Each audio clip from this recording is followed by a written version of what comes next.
All right, you've all been forewarned. I'm a philosophy teacher. There's really very little that I'm going to tell you today that's revolutionary, because for at least the past 2,500 years, these wise guys and hundreds of other inspirational thinkers, from Lao Tzu to James Allen to Emerson to Norman Vincent Peale, they have all had essentially the same message.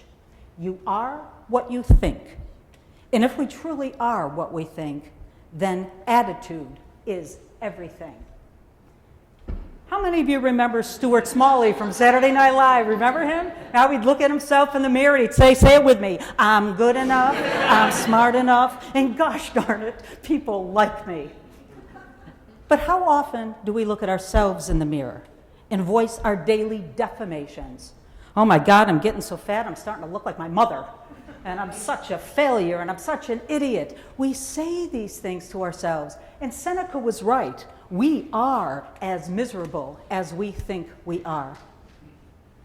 So what's at the core of these negative habitudes really is, what I think about is a 4-letter F word.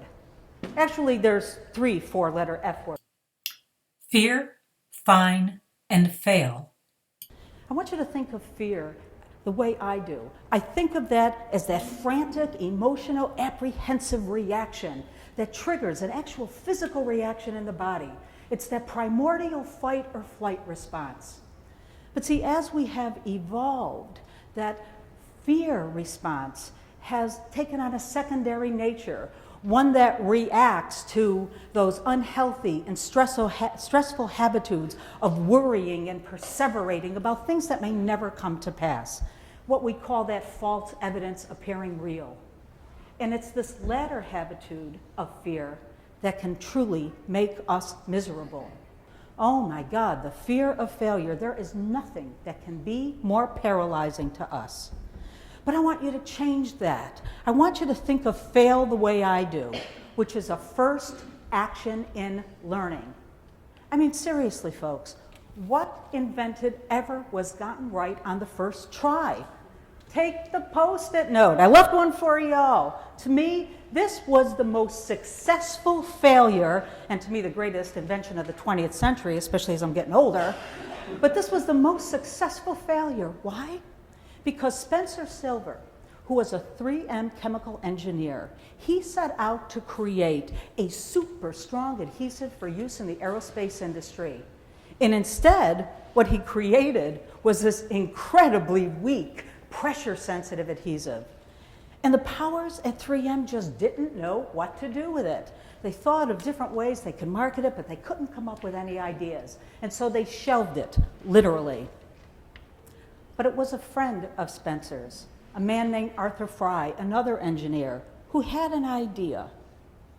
You see, he sang in his church choir, and one of the things that was a continual problem for him was that the song page markers would fall out of his hymnal while he was singing.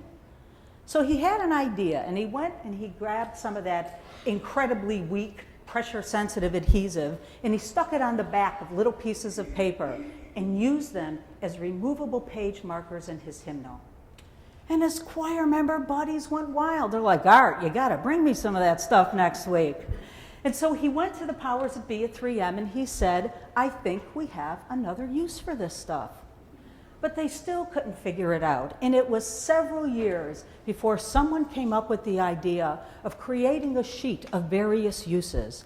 And then they gave away literally thousands and thousands of free little sticky notes to area businesses. And the reorder rate went through the roof.